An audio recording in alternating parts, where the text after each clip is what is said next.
at sa mga hindi nakakaalam, madami pong tao ang nagtindig para kasuhan ng obstruction of justice. Tandaan ninyo, madami pong tao ang tumindig, nagrally. Anong gusto niyo mangyari? Bagbabarilin pa kayo dyan sa Senado? Maraming tao ang tumindig, nagrally, nakibaka, para kasuhan ng obstruction of justice itong si Alan Peter Cayetano. Paano ba naman hindi kakasuhan ng obstruction of justice? Halata yung ginawa niya kay Bato, set up stage play, drama. Gets ninyo, stage play, drama, yung ginawa nila kay Senator Ronald Bato de la Rosa na parang balak pa nilang ulitin dito kay Jinggoy Estrada.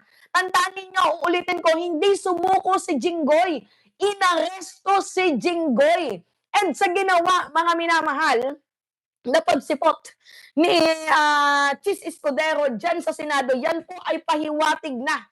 Oo, pahiwatig na mga minamahal na nananaig ang kabutihan at tuloy ang trabaho ng ating gobyerno kahit ayaw mo mang umattend.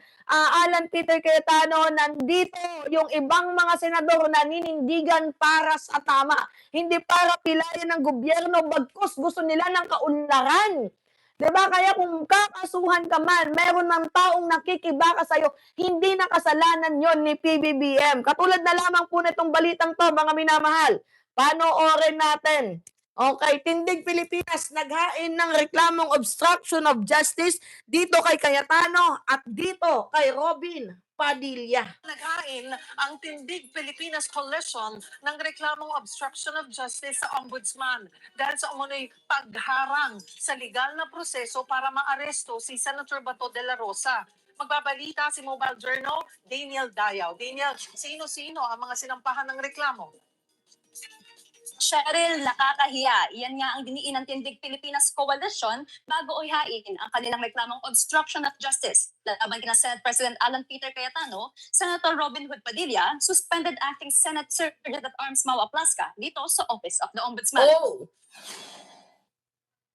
Sa pangunguna ng Tindig Pilipinas conveners na sina Francis Diaz Silvia Claudio, kasama ang human rights defenders, youth advocates, religious leaders at pamilya ng mga biktima ng war on drugs. Naghain sila ng reklamong obstruction of justice laban sa tatlong nasabing opisyal.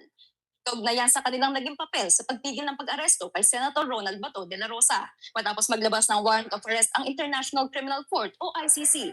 Ayon kay Tindig Pilipinas convener Francis D., layunin ng complaint na itong manindigan na no one is above the law. Tama.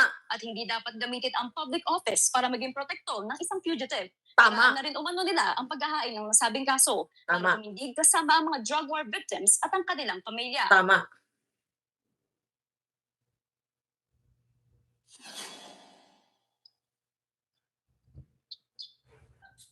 Cheryl, sa ngayon, hinihiling ng kampo na magsagawa ng impartial investigation at siguraduhin managot ang mga opisyal na humahad lang sa legal na proseso ng hustisya. Tama. Cheryl.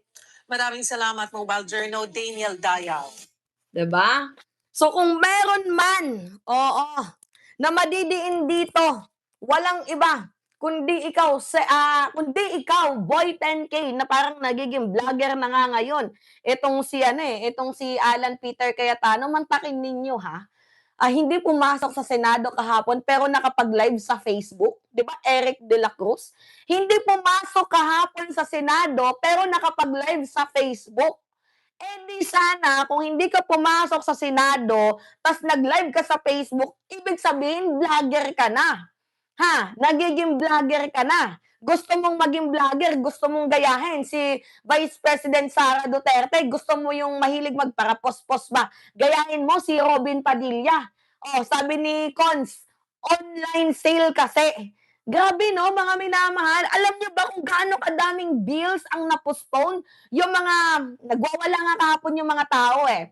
Alam niyo kung bakit? Kasi yung bills sa hospital, meron ako sa inyong ipapakitang balita, mga minamahal, na kung saan nagwawala ang minority. Kasi may mga proposed bill na udlot, 'di ba? Na kailangan at magbibenepisyo ang mamamayang Pilipino. Pero dahil sa ginawa ni Senate President Alan Peter Cayetano kahapon, talagang napilayan din. 'Di ba yung may kagustuhan sana na tulungan ng mga Pilipino sa hospital bills, sa mga protocol, sa mga laws, napilayan ng dahil sa ginawa ni Cayetano. Kaya tingnan ninyo, galit na galit ang minority talaga kay Cayetano. Oh, Minorya na hinahadlangan nila ang pagdinig ng Blue Ribbon. oh. Abuse po yan ng sinasabi niyang parliamentary rules ng Senado.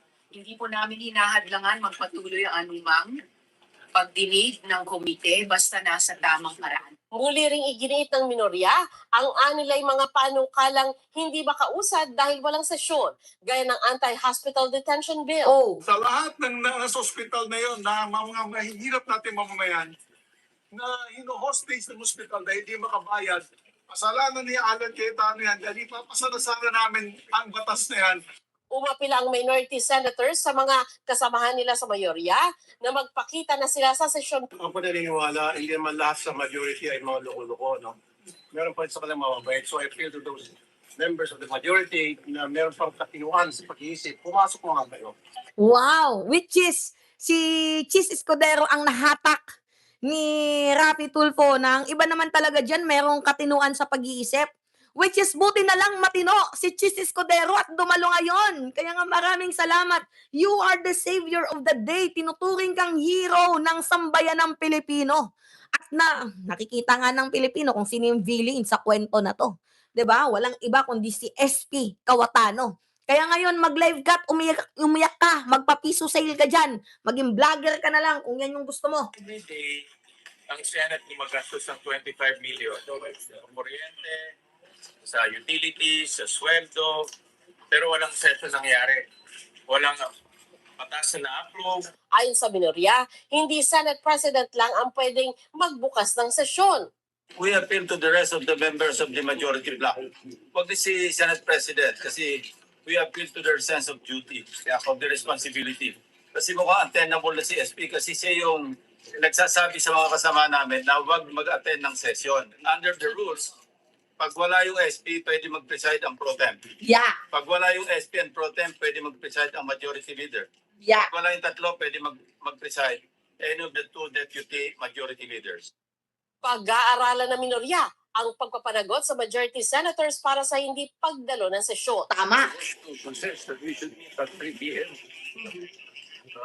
Monday, Tuesday, Wednesday. As a matter of fact, even Thursday should be a working day also in Togosi. We'll cross the bridge when we get there. We'll see. Hinahabol ko si Alan Peter Cayetano, kung matapang ka, pumunta ka dito, otherwise trust ka. Sana, pag Senate President ka, ikaw maging ehemplo, ito sa mga miyembro ng Senado. Kaso, unifier. Kaso siya, masamang ehemplo. Bad example, bad apple. Pasado alas 5 ng hapon, nag-Facebook Live si Cayetano.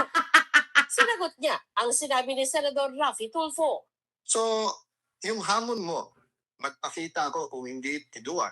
Para po rin sinabi ang bawat senator, ikaw, maging independent ka, o hindi, duwag ka. May paliwanag din si Cayetano tungkol sa pagpapatay umano ng aircon nung nasa floor ang minority senators. Yung pong centralized aircon, yung master switch or yung sa kuryente, nasa GSI gas yun at may nag-trip ng wire. Kaya around 6 o'clock, nagkaroon talaga ng problema sa aircon.